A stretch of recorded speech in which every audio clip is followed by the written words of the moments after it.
I want to let our panelists introduce themselves. So just a minute or so, briefly introduce yourself, tell us a little bit about your farm. Let's go ahead and start with Lee, and then we'll go to Maggie. I will Okay, stop my thanks. sharing so that we can see everybody here. Thanks. Can you hear me okay? Yep, sure can. Thanks, Jorgen. Nice to see everybody. I think 43 names already, so it's a nice number. Lee Tesdell, Slater, Iowa, Tesdell Century Farm, cover cropping for 9 years and no-tilling for longer than that. My neighbor and partner is Mike Helland, who I hopefully will be joining us today as well. Nice to see everybody. Thanks, Lee. Let's go to Maggie. And then Clark. Oh, I think you're muted, Maggie. Okay, now I'm unmuted. Hi. After last night, Sarah's talk last night, I had a dilemma. Do I wear my PFI shirt or my coming home shirt? I'm a homecomer. In 2018, our town, every year we do a festival, and our theme in 2018 was coming home. So we were on point there. I'm in Southwest Iowa, Red Oak, Montgomery County. My farm's a century farm from 1899, fourth generation farmer. My farm is nestled on the west edge of the East Nishnabotna River Valley, and I have a panoramic view of the valley and Red Oak, which is nestled on the east side of the river on the hills. The east half of my farm is flat. The west half of my farm is highly contoured and steep contours. So I have been doing no-till since the 1980s. When my parents owned the farm, I inherited the farm in 2010. And I have no-till, grass waterways, prairie strips, terraces, terrace and tile, which I don't love, but I have to keep soil on the top of the hill, and a riparian buffer along my creek, a wooded riparian buffer. I have a brother who's a forester, and we do a lot of conservation together.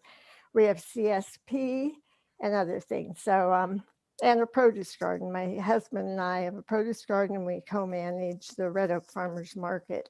Our farm operator is Farm for us since 1997, so we have a great relationship with Brian and Lisa. And I'm glad to be here. Great, thank you, Maggie. Let's go to Clark, and then we'll go to Carol. Hi, I'm Clark Porter, and with Porter Family Farms, and we have about 576 acres, about 519 tillable. The bulk of the farm has been in the family since the 1870s. We're 100% no-till now and 100% cover crops. I'm a little bit more of a newcomer to 100% no-till. It's been 2 years now. We were conservation tillage before that, always no-tilling soybeans, but we operate under a little bit of a different model, a custom farming model. So I hire the field operations done and do the management myself. Other conservation things we do besides no-till and cover crops, we have 1,000 feet of saturated buffer line to filter tile water, about 15 acres of prairie and filter strip, 9 acres of timber, waterways, and we participate in the EQIP program and state cost share for conservation efforts whenever we can. Try to kind of work on habitat as well and pollinator habitat. I think that's about it. Just nice to talk to all of you. Thanks, Clark. So let's go to Carol, and then last but certainly not least, Chris. I'm Carol Reichardt with Sargent Farms, and a little different. I didn't grow up in a farm. I live in Des Moines, grew up in Des Moines, but our family had 7 farms that my parents owned, and then my sisters and myself as well. So I started taking over managing the farms about 12 years ago after my father passed away, because that was his domain kind of. And so my sisters and I kind of reevaluated, and he was conservation minded, but we decided to try and take all of the farms to a new level. Some of them are pasture grazing cattle operations in southern Iowa and northern Missouri. And then we have commodity farms in central Iowa, and then 2 up in Cerro Gordo County. So all of them have their own unique challenges and things that I've had to learn along the way. We hired People's Farm Management Company to walk alongside of me and help me achieve some of the goals that my sisters and I had put forth in our mission statement that we kind of did, that was an overall umbrella for all of the farms as far as working on conservation and diversification. And we are now transitioning a 200-acre farm up in Mason City to organic. We just finished our first summer, so that's an ongoing challenge that we are navigating, and amazing opportunity that we're having fun doing. I also have been really fortunate in a couple other professionals that I have been able to meet and hire. One is Solutions in the Land, who's a consultant, and then Dr. Michael McNeil with Ag Advisories out of Algona. And they have just been incredibly helpful and helping us move forward on all of the farms. So I worked with 10 different tenants. So have some good, bad, and ugly there too. Thank you, Carol. And Chris, you want to introduce yourself? Yeah. Hi, everybody. I'm Chris Henning. I live in Greene County, near Jefferson, but claim Cooper, population 15, as my town. I'm one of those people who went away as a farm kid, never to come back. I was gone 27 years, worked at Meredith Corporation, which is Better Homes and Gardens magazine, and Successful Farming. And in 92, came back to the farm when my husband, my late husband, said he would invest half and I should run the farm and live there, which is where I wanted to live, instead of Des Moines. And he would take his 5%. Which is what they promised at the time, 5% on any money that you had invested. Well, we know how that all works. And so I've been back 27 years. From that first farm, 145 acres, my father passed away in 2008, my mother much earlier. And my 5 sisters and I inherited land from my father. And so I have now a total of 320 acres, 160 of it in CRP, buffer strips, wetlands, prairie, pollinator habitat, all sorts of things, wetlands that actually hold water year round now. And the rest of it is in row crop, corn and soybeans, and cover crop, and all in no-till. And since before my dad passed away, actually, and his land since 2010.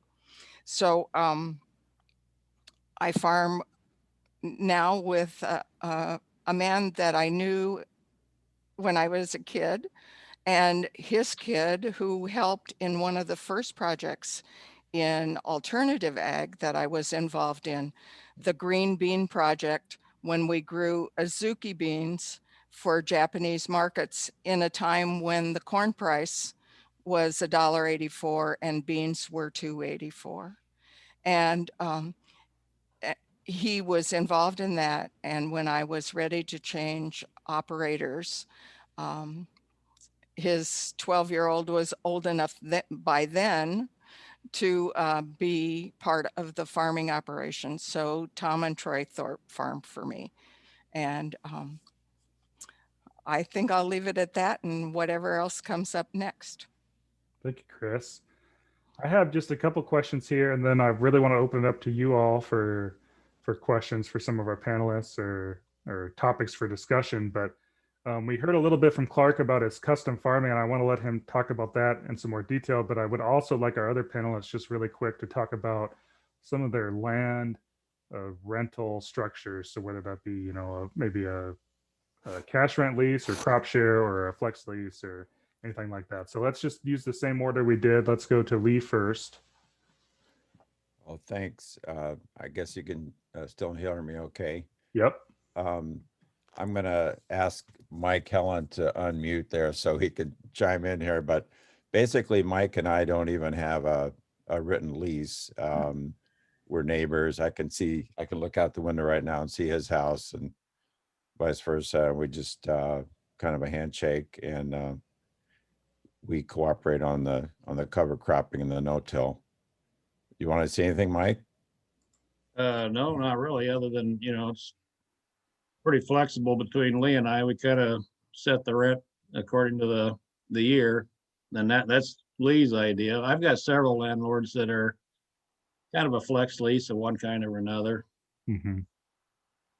And I think it's important for landowners, if we want to do conservation, that we need to step up and help pay for cover cropping and so on.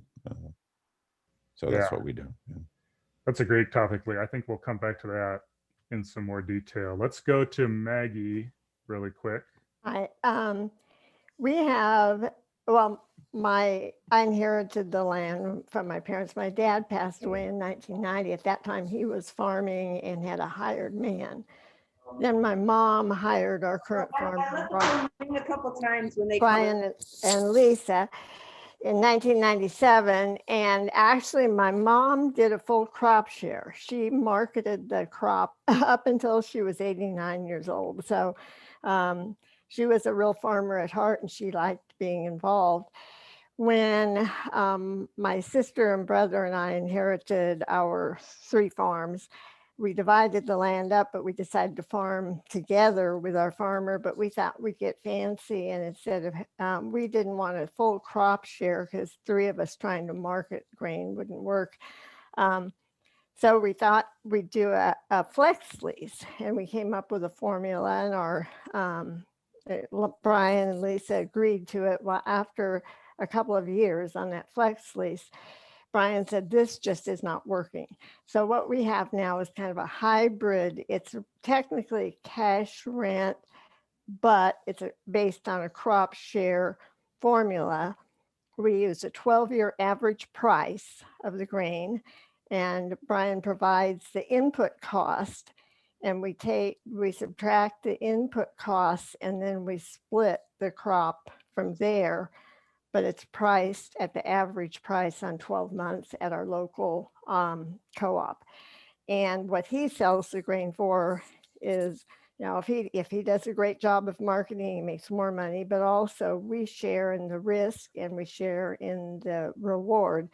And we've actually come out ahead of what we may have gotten doing a straight cash rent.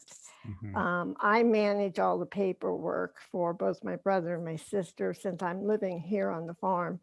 And we have agreements about conservation we can talk about later. I do 100% cover crop. My sister doesn't always, my brother doesn't always. I pay for the cover crops to plant them, and our operator pays for the termination. But we use the Iowa IDOL's cost share program, and 2 of our farms are in a priority watershed. So those cover crops are basically free. And my farm where I am is not in that watershed right now, but I am getting cost share to help with my cover crops. Great, thank you, Maggie. Let's go, we're gonna skip Clark because we're gonna come back to Clark. So let's go to Carol. Sorry, Carol. Unmute me. I wasn't quite ready. Yeah, since I have different kinds of farms, we have obviously different types of leases for different ones. So we have cash rent.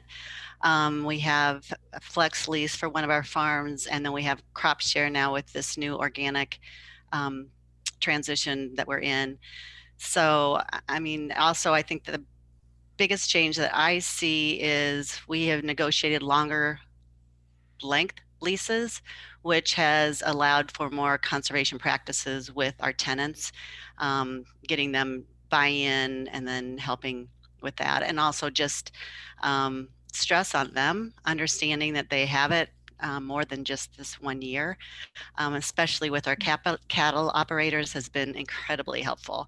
You could just almost visibly see their shoulders go from here to, oh, okay. So, you know, we do intensive rotational grazing and, you know, having them do some things that they didn't do before. So, so yeah, we have 3 right now, different kinds that we're using. Yeah, run the gamut kind of. Let's go to Chris. Okay, so in my time, I have done cash rent. But my father always did crop share, and he always believed that's the way to do it. And the years that I did cash rent, I quickly discovered that I was definitely a crop share kind of person. Crop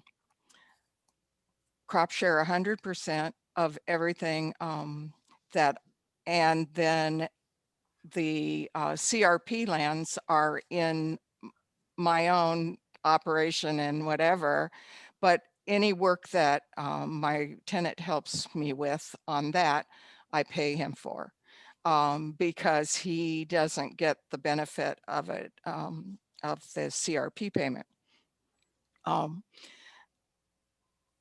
The reason I went back to crop share the 2 years that I cash rented, and it was fine. It was fine. They paid the money. The land is right out. My land is right outside my kitchen window, and now it's in prairie. But I didn't feel like I could even walk in somebody else's crop or be at all critical or even make suggestions because it was his money and his crop to deal with. And it drove me crazy. Maybe I'm a control freak. But the crop share that I do, I ride in the combine, and sometimes I even ride in the planter, but we negotiate each year. I don't know that there's, with this particular tenant, that there's ever been a time where he felt like he wasn't going to have it next year. We used one of PFI's conservation leases and went down through it, and I scribbled all over it. I'm horrible at making all sorts of notes on things, and scribbled all through it. And he read my notes and he said, "Chris, it looks fine." And to tell the truth, like Lee, we never got around to doing any more than shaking hands on it. If I ever had a problem, I would say, "Remember you signed this?" But I don't feel like I need to do that. And I don't think he does either. So Great. Thank you, Chris. mhm. So let's go to Clark and have Clark talk a little bit about his custom farming operation, because it's a little different than what some of the other arrangements we've been talking about. And Clark, there was a question here in the chat. Do you have any issues finding custom operators that will follow your conservation practices? Specifically some of those edge of field practices, and then things like no-till or cover crops. So maybe talk about trying to find custom operators too, but just if you want to share really briefly some of the pros and cons of that and why you've decided to use that custom farming approach. Sure. And I'll try to be brief because it can get a little complicated, but there's 2% or less of the acres I've found from the Iowa State Research recently, like about 2% of acres or less in Iowa are under the custom farming model. So it's not a real popular model by any means, but we've found that we like it, and it certainly has made conservation decisions a little bit easier. And but we've been essentially the custom farming model is that I buy all the inputs and make how ours works. I buy all the inputs, make all the field planning decisions, crop decisions, conservation decisions, finance everything, and sell all the crops. What I do though is I hire people for field operations, or we split some things. I do a little bit of mowing and I do all the crop scouting, but but then I hire two guys, a father and son, to do the planting and the harvest, and then we also custom hire spraying, and then the odd other things, maybe bulldozer work on a waterway, or whatever, things like that for farm improvement and maintenance. And we've had a variety of models in our family over the years, probably primarily crop share and a little bit of cash rent. But as the family dynamics changed and ownership changed, we've moved to the custom model. And when I started managing the farms in 2011, I continued that custom model my dad had started a few years before, and we've kind of increased it. There's no written contract. It's kind of job by job, but we've worked with these two guys now for 15 years, and they're very honest, hardworking, and intelligent people, and they're easy to communicate with, and we always talk ahead of time, and I try to keep them updated on what decisions I want to make, and they tell me what they're doing. And so some of the advantages of custom farming, I think, are that you retain that control, Chris, and I certainly learn a lot, and have the flexibility and capacity to make decisions on the farm. And some of the disadvantages can be that you still are dependent on other people's schedules and equipment. Mm-hmm. And there can be some timing and scheduling issues. It's nobody's fault, but sometimes there's narrow windows to work with. Other advantages are too that there can be, and I don't want to sound like I'm an advisor on this, but if you decide to do this, talk to your accountants and everything, because there can be some tax advantages and estate tax. Also, participation in programs like FSA programs. You are when you are considered to be going at risk, and you qualify for program money. So I enroll in the programs, the farm program, and buy the crop insurance and all that kind of stuff. So there's some advantages that way, because you're essentially doing everything except operating the equipment. Mm-hmm. But I don't want to sound dismissive about that. That's a huge deal, obviously, and a big investment for the people that we hire. And it sounds like Clark, you kind of have that established relationship, so you haven't had to go hunting for new custom operators. But no, although as a comment on that, I mean, when I switched to no-till, the custom operators were not quite prepared for that, and they were thinking about doing it. And they actually don't do a lot of the things that I do, like cover cropping. They just started. They don't do no-till. But they're very intelligent people, as I mentioned, and can problem solve, and have over 60 years of experience between them. And they quickly were able to figure out how to do it. And they got some equipment and are starting to do it on their own land now. So it's kind of neat to see. And but when we ran into some issues with that, they'll tell me if they can't do it, and I'll find somebody else. So I hired somebody else to do no-till corn planting 2 years ago. There's no real problem in finding custom operators. At least I haven't found it. It's a good deal for custom operators because there's no risk and guaranteed money. Yeah, thank you, Clark. Larry made the comment here too that crop share also usually puts you at risk for program purposes or tax purposes too. So yeah. So we've talked, I mean, I heard from each of you kind of in your introductions about, sharing costs for conservation. And then Carol, you specifically mentioned,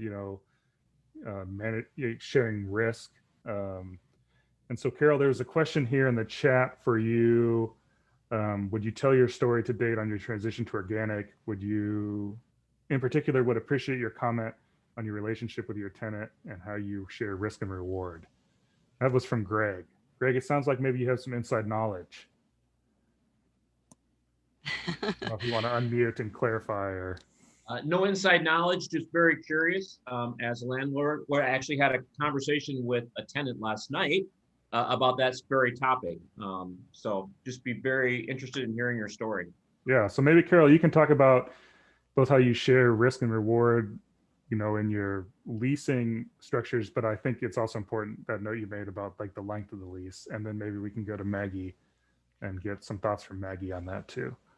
Yeah, I think it starts before that, and part of it is building a relationship. And also I had, and not every parcel of ground is suitable for organic really, to be done well. and without a lot of risk. So part of it is building the relationship with your tenant. This tenant that we have on this farm up near Mason City has been farming for us since before my dad had passed away. I didn't really know him till I started getting involved with this. And then we had looked at another farm to maybe transition to organic. It really, you know, I had a couple consultants come and we kind of went through different things, decided it wasn't suitable. Investigated this farm near Mason City, decided it was.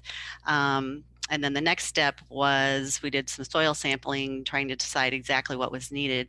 I'd hired Dr. McNeil with Ag Advisory out of Algona, again, who has been consulting on organic for at least over 25 years, maybe longer. I think he consults on 165,000 acres total. And I think he said over the course of his career, he's lost like 2 clients only, and he's incredible. I just have to say.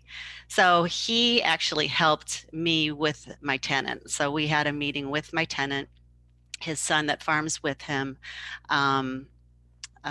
Molly, our farm manager from Peoples, and then Dr. McNeil and his partner.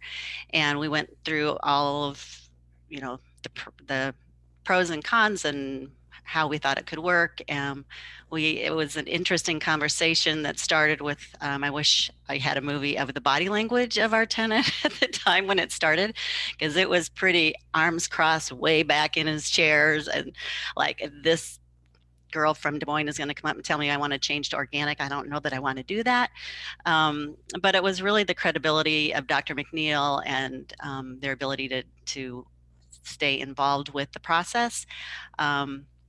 And then we met again 6 months later, making the final decision. And I said, are you comfortable with this? Because this has to be a partnership between, you have to really want to do this because you have to be able to get in the field at the right time. So, I mean, there are some things that you need to be willing to do to make it work. And he was like, I was all in, 20 minutes after the conversation started last summer. I'm like, sweet. So it's really built our relationship. We have stayed in contact more often. We are sharing the risks. So we're doing like a crop share. And as the landowner, we're taking 37% of gross is what we've come up with at this time. So we just had our first transition crop last summer, and we're only going to need one other summer of transition crop, and then we'll be fully organic. So only because we hadn't put chemicals on there, we only lost, instead of 3 growing seasons, we did it in 2, or will be doing it in 2. So, but that relationship, it has to be a true partnership to make it work. They have to want to do it, but they're excited. They're excited at the opportunity. So I don't know if that answers your question, Greg, or if there was something else. Thank you. Just good luck. That sounds awesome here. Yeah, it seems like the key is that tenant-landlord relationship is everything. Well, and I also think for him, he knew that the consultant was available anytime, day or night, if he had additional questions. And we will stay in constant communication with him, going over. We just had a meeting 2 weeks ago going over what happened last summer, that, what things worked the way we thought, which ones didn't, and then how to move forward. So they don't feel all alone going through this. I don't feel alone either. So yeah, we're excited. Did you share that consulting fee, or is that something you as the landlord paid for the consultant? I paid for it, but honestly, it's nominal. I keep telling him he needs to charge more, but he's like, no, he's an amazing person, this Dr. McNeil. So, and if anybody, I put a really quick plug. I don't know if anyone has seen this book called Quality Agriculture, but it's interviews with several different regenerative ag experts, and Dr. McNeil is one of the individuals that is interviewed in this book. So I think it just came out. I pasted an Amazon link in the chat. Thank you. Yeah. So Maggie, I just want you mentioned also sharing some of the cost for some of the conservation going on your farm. And I just wanted you to talk really briefly about that, if you would. Okay. Yes, well, I mean, I only feel it's fair to either pay the costs or share them, because actually my farm is not large. I have 170 acres and my brother and sister have a similar amount. We put it all together. We kind of farm it as if it were one farm unit, because that way, like my farm has 100% of one crop just because of the way it's laid out. So I don't have diversity in a year to reduce the risk. But across the 3 farms, we have a 50-50 rotation of corn and soybeans on the row crop area. So mostly my conservation is I'm not wanting to take row crop acres away from my farmer. So I'm trying to put conservation in any of the field borders, any poorer land, waterways, any place where it's not tillable. And we're putting prairie strips into the old dilapidated fence lines, pulling the fence line out and putting a prairie strip there. It's the same as if it were between crops. And so I'm pretty much paying for a lot of that because I'm not getting CRP and I'm not taking land out of production. My riparian buffer, I did take some land out of production because for some reason, someone had cut down all the trees and straightened the creek that runs through our farm. And it was just invasive reed canary grass. And I said, this is not working well. And so I planted a woody riparian buffer with native trees and shrubs and then prairie grass. And again, I paid for the cost of that. My farmer volunteered, and his farmer and his son volunteered to help us one day. But he also does adjust his spraying routine for our prairie strips and our riparian buffer.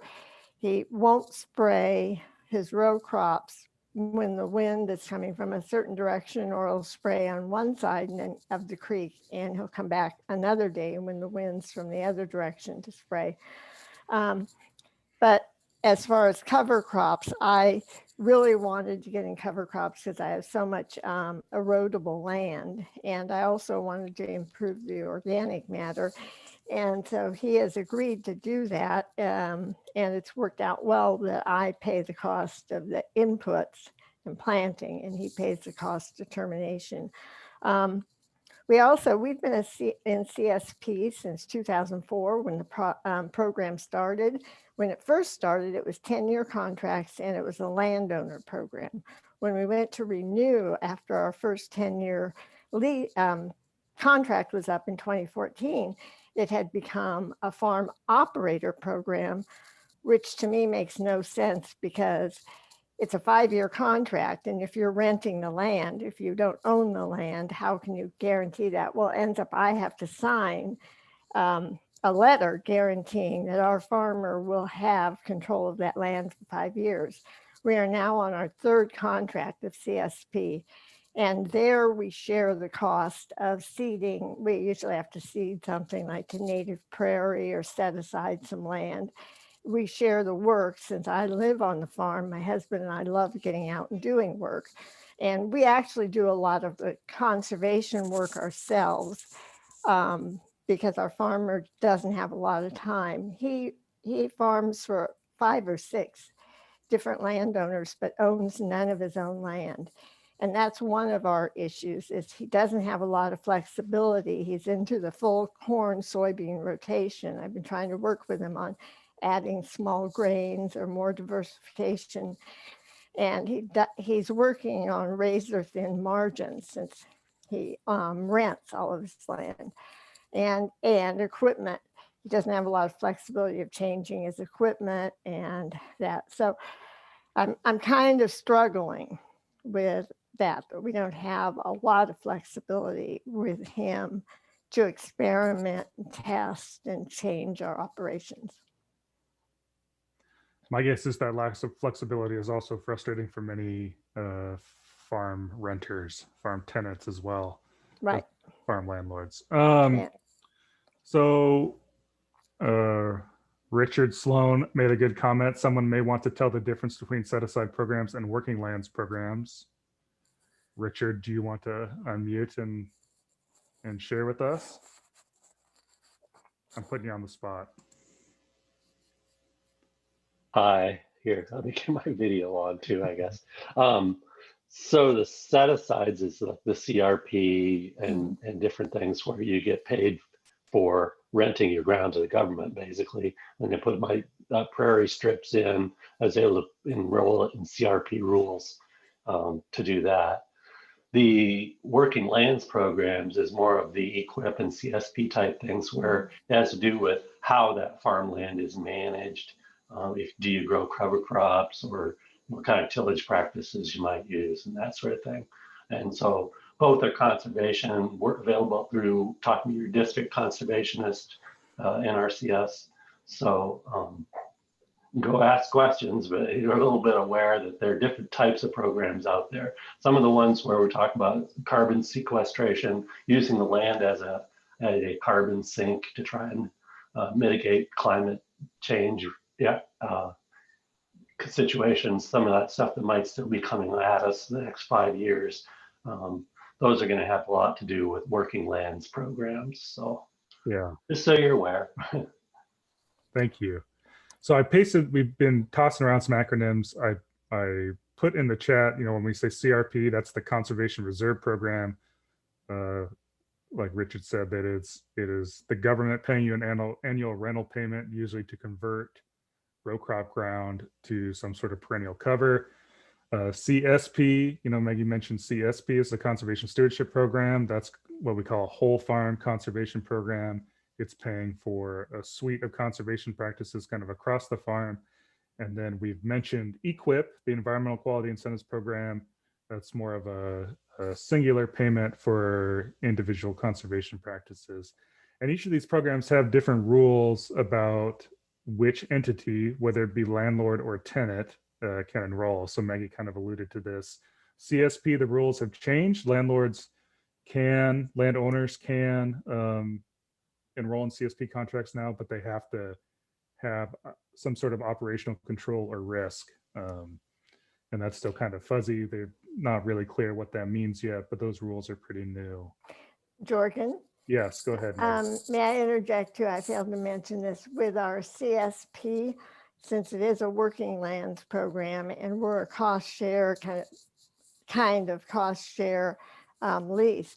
Our farmer shares the payments with us for that he gets. On CRP, we don't share the payments, although sometimes if I have him involved, I feel like I should. The other thing about being in kind of a cost share or risk sharing contract is like with the COVID or the payments the government has made the last 2 years, our farmer has shared those with us as well. And he said, I don't have to do this. And I said, well, but we're doing cost share. I didn't have to ask. He volunteered. He said, well, we're sharing on things, so we'll share all payments. Yeah, typically in a traditional crop share lease, the landowner shares on inputs, but then also shares in any crop insurance payments that are made out, or some whatever other type of subsidy payment that be made to compensate for that crop. Right, and insurance payments. If you have hail damage or insurance, you should get a share of that. Clark, you put a hand up there. Yeah, I wasn't sure. I was trying to find the hand raised thing, but I just wanted, in talking about this and shared risk, I just wanted to interject there might be a few people in the audience that are considering, modifying their leases or engaging in more conservation on their land. And a couple of lessons I've learned, because I didn't grow up on the farm and had to kind of teach myself about farming and in doing this. And one of the things that I encountered that wouldn't be new to any farmer here, but it was to me, it was a big, bolt of lightning, was that everything's a system. And so if you decide to change on a certain type of tillage, I mean, that affects everything, including maybe residue management, and it certainly affects equipment. The seed, the genetics of the crop of corn or beans that you purchase.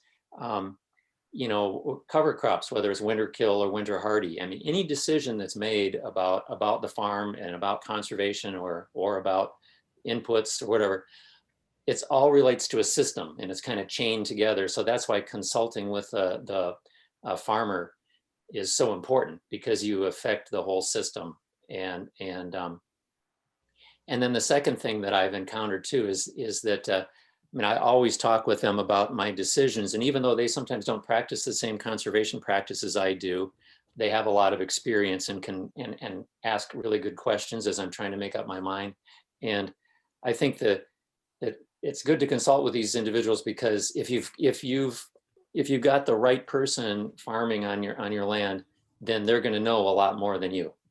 And so they have a wealth of knowledge and experience. And so those two things have been, you know, enlightening to me. Just wanted to share that. Yeah, go ahead, Chris, and then we'll go to Lee. I'll try to make this short. The asking the tenant and listening to what he has to say, he said to me once, or somebody asked, I think, he went to one of these conferences reluctant. What do you do when Chris has a wild idea? I'm a really early adopter, and he's a lot more cautious, but he has a lot more experience. And so he says to them and to me, it's her land, and I get to farm it because she says so. So I want to do what she wants if it's doable, but I want to make sure that she knows what I know about it. And so that was early on in our discussion. And so that's what we talk about in the fall in the combine.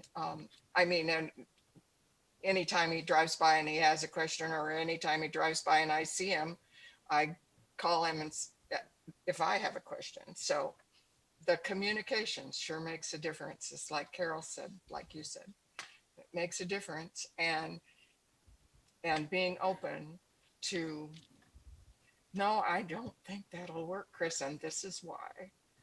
Yeah. Thanks, Chris. Lee, you were going to make a comment, I think. Yeah, thanks.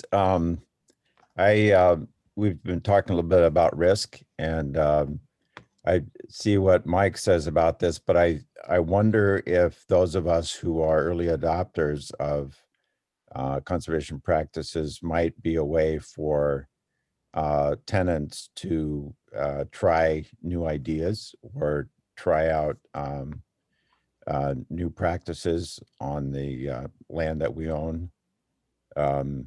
And maybe that's a way of mitigating risk by thinking of our farms as a kind of experimental, and then if it works, try it on some of the other ground. Does that make sense, Mike? Yeah, I'd say we definitely consider your farm experimental, Lee. What are some things that I mean, you were cover cropping, I think, already. Or yeah, we started at the same time, maybe. Yeah, we did some at the same time on our own, but Yeah.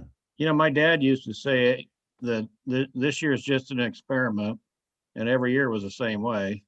Yeah. And you know, in a lifetime, you only get about 40, 45 crops.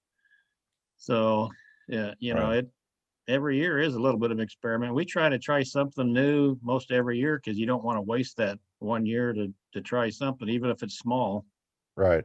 Are there some things that you've learned on my ground that might have transferred, or either positive or negative? Yeah, we learned last year not to let the cover crop grow too tall on beans. And it wasn't just your farm either. It was Right. several, Right. especially at a dry year. Right. But Have you made any equipment modifications? Learned anything about equipment? I know we've thought about trying to roll cover crop, and we haven't gotten there yet. But are there any like planter settings or seed populations or anything like that you've tried, maybe? well, your farm is the one we tried no-till beans on back in 1993 and 94. along with one other farm. So yeah, we've been experimenting on your farm for quite a while. Right. But we continue to make small changes to our planter. Most every year, I'm putting different press wheels on this year, closing wheels. So yeah, we do something. We gradually make changes most every year. Do you think that we influence neighbors in any way? Oh yeah, yeah. There's people watching. Yeah, and I watch other neighbors too. I ask them, what they think of, this,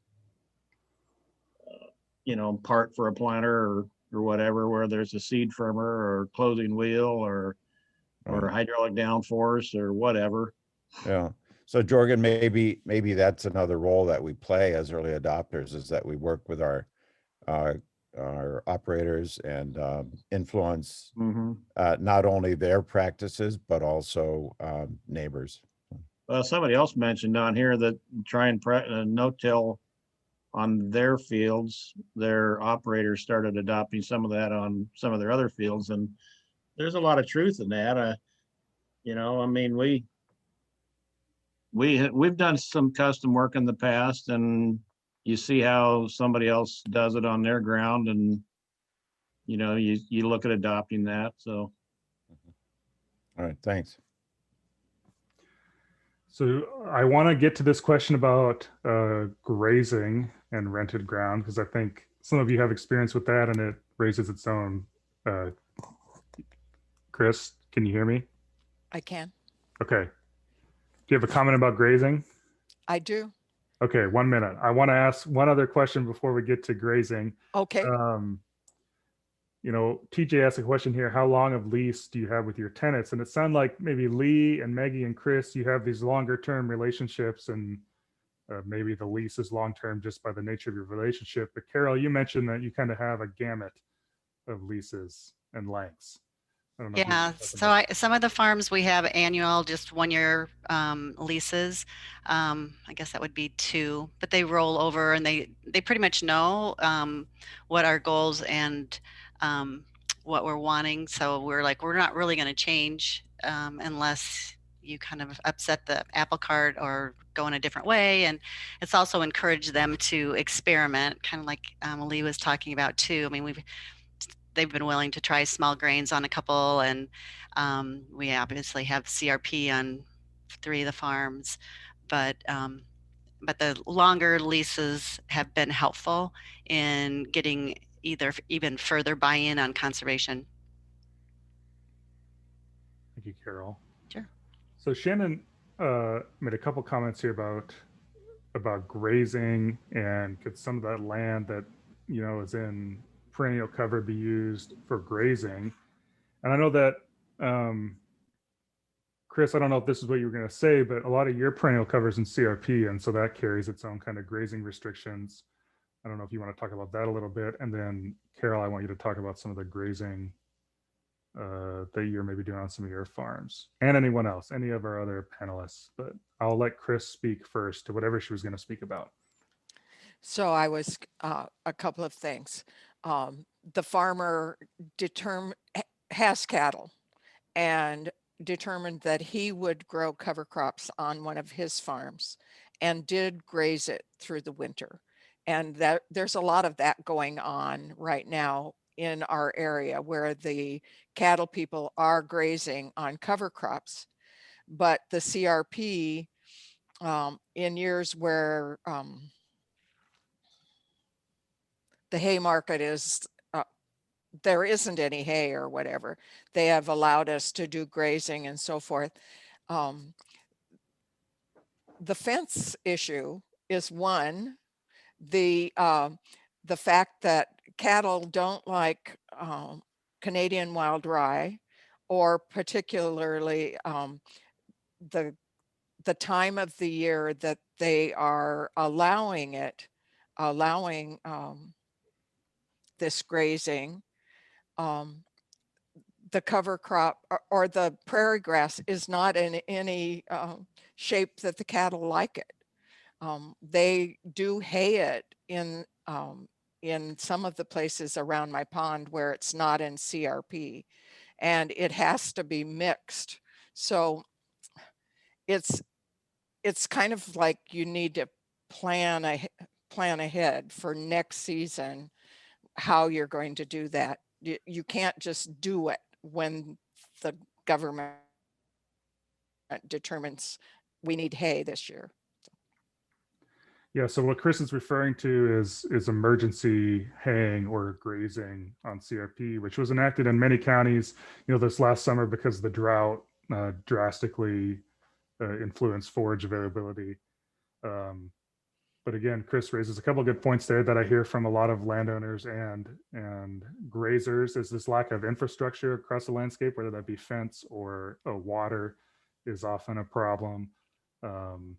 Yeah. But then just finding tenants like Chris's, it sounds like your tenant already has livestock, but a lot of tenants don't even have livestock. So then you're talking about multiple tenants if you want to graze that. But Carol, I know that you mentioned in your introduction that you had some grazing or some livestock happening on some of your farms.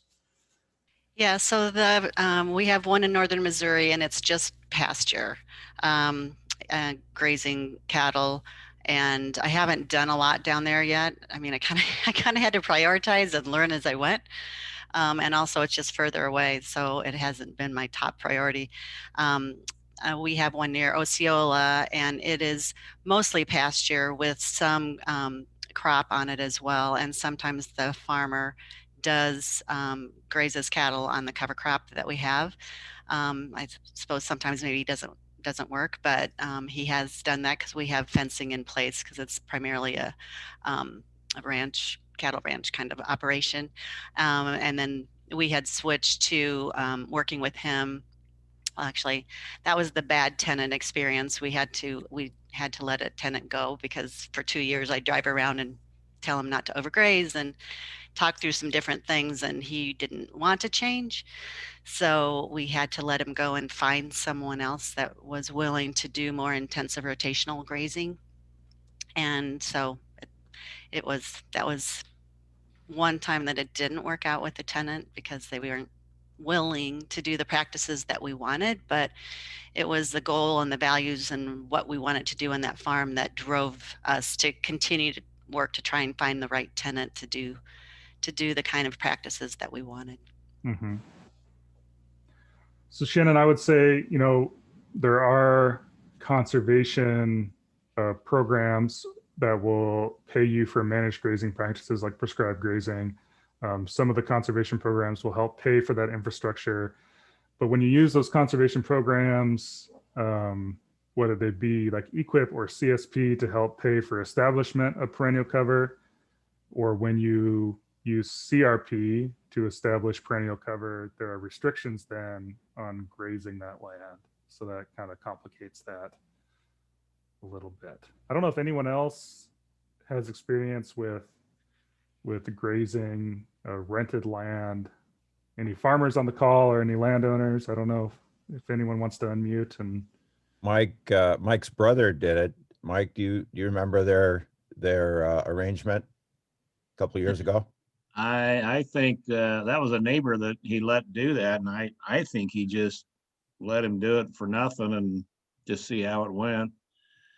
But he took care of the electric wire and the water. Oh yeah, and he did all of it. He took care of the electric wire and all the water and stuff out there, and I guess he got the cover crop and we got the manure. There you go. Yeah, no, we didn't charge anything. He was a good neighbor that we work with, and that's the field that Sarah Carlson used to see on her way into work because it was next to I-35. Yeah. And that's how she found out about that. We got a lot of comments about that. We don't realize that people are watching so much, but they do. Right. Yeah, it sounds like in that case, the grazer took care of some of that infrastructure, and it sounds like they're just using poly wire to fence the cows in. Evelyn asked a question: if you have enough land and correct amount of cattle for it, do they move themselves to where grass is greener and not overgraze? I'd be interested to hear from anyone on the call. I would say that typically no, if you're really doing that management intensive rotational grazing appropriately, you have to move those cows. But I don't know if anyone on the call has some firsthand knowledge or experience. Don't be shy. All I can say is I have seen a difference in the natural resource and the since we've started doing more intensive rotational grazing. It's made a big difference from a natural resource perspective, and the amount of grass that is still on the surface, and it's made a big difference rather than just having open free range grazing. But Carol, there's a big difference in labor there. So how do you work that financially? Well, we started with our tenant. That was how we began. So it was not like a change in practice. So I think that made it easier maybe. And he was doing some of that with another landowner. So he was somewhat familiar with it. And I just, one of the consultants that I had hired had a grazing specialist that sat down and looked at our farm, the map where the water sources were, and all those factors to help him design. She helped him design, you know, how it was going to move, the cattle were going to be moved throughout the farm. Good, thanks. Well, we are at 12:10, so that is our hour. It went quick. I will just make one more comment. You know, we've heard from all of our panelists about the different experts and consultants that they've kind of relied on. And I think it's a point worth noting that, you know, landowners and farmers can reach out to those county offices to seek technical assistance and in many cases financial assistance. So don't be afraid to do that, and feel free to reach out to me if there are any questions about that.